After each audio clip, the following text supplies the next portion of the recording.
জ্বালাগুলো দেখতে আসলে বিধান 34-এর সুগের আনে প্রাণটা একেবারে জুড়িয়ে যায়।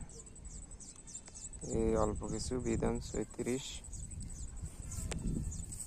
পোলাওর ধান, পোলাওর চালের জন্য বিধান 34 মাশাআল্লাহ খুব সুগের আন।